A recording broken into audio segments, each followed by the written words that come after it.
મંજૂરી મળી અમે કામ ચાલુ કર્યું રેડે અમે કામ ચાલુ અમારો આગળ કામ તમારા સાહેબ ના પાડી હતી કે જેમ કે દિવાળી સરહદી વિસ્તારના કુંડળિયા ગામના ખેડૂતોને કેનાલનું પાણી સિઝનમાં ના મળતા રોષ 5 ગામોમાં ખેડૂતોને કેનાલને સિઝનનું પાણી હજુ સુધી પહોંચ્યું નથી। કોન્ટ્રાક્ટર અને અધિકારીઓની ઢીલી નીતિથી ખેડૂતો થશે દેવાદાર। ખેડૂતોએ લાખોનો ખર્ચ કરીને જમીનનો પિયત માટે કરી હતી તૈયારી। કેનાલમાં સાયફનનું ગોકળ ગતિએ કામ ચાલુ હોવાથી ખેડૂતોમાં રોષ।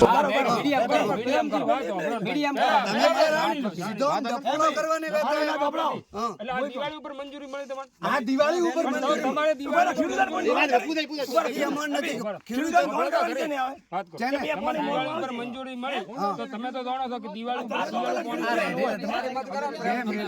મળી અમે કામ ચાલુ કર્યું રેડે અમે કામ ચાલુ અમારો આગળ કામ તમારા સાહેબ ના પાડી હતી કે જેમ કે દિવાળી ઉપર મંજૂરી તમને મળી દિવાળી ઉપર તો પાણી પાવાનું આયા તો તમે આવામ તોડીને બેહો તો તમને લખી ડાલો તો કે પાણી નહીં આવે કોઈ ખેડૂત ઘેર ખર્ચ ના કરો બધા ખેડૂતો કહેતા હતા આગળ કંપનીનું ચાલુ કામ છે ઈ તો ચાલુ પૂરું કરો એ મારી વાત પૂરું થઈ તમારો કરો એ 2 મિનિટ અમારે નિયમ તો અલગ રાખું પણ તો તમે હોય તમે રાત આરો તમે આયા પણ અમારો સ્ટ્રક્ચર એનું કામ બંધ હોય નહીં મારી વાત તમે વાત અમે નથી કહેતા અમે જાન પાછો લે કામ ચાલુ હોય 1 મિનિટ કામ ચાલુ અમારો સ્ટ્રક્ચર પતી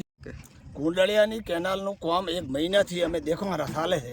અને મોડું આવેલું કોન્ટ્રાક્ટર એમ કહે છે કે અમારે મોડું આવેલું છે બરોબર મોડું આવેલું હોય તો ખેડૂતોને લોન કરવું જોઈએ કે ભાઈ આ ખેતરમાં તમે બીજી વાર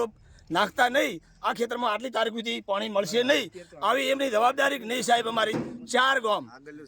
ચંદનગઢ ચોથર નેસડા કારેલી ગોમડી અને કુંડાળિયાની સેમ અત્યારે પડી છે ભીધા વગર ખેડૂતોને હવે અત્યારે 15 દાડામાં જો પાણી આવે તો થોડા ઘણું પાહુન લીરું થાય નકા કોઈ ઉપાય નથી આનું બધો વળતર કોણ હાલશે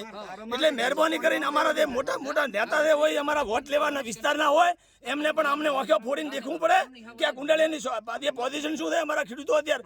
હજારો એકર જમીન અત્યારે પડી છે અને કોન્ટ્રાક્ટરો પાસે મજૂર નથી એ કામ વધારે રાખે છે અને કોન્ટ્રાક્ટરો પાસે દિન રાત કામ કરવાની મજૂરની સેફટી હોવી જોઈએ એવું કોઈ છે નહીં આ લોકોએ રાખી લીધું કોણ છે ફલાણા બરોબર ચલતા है ऐसा चलता है भारत में। मेहरबानी કરીને અમારો નિકાલ કરાવવાનો। જય હિન્દ જય ભારત।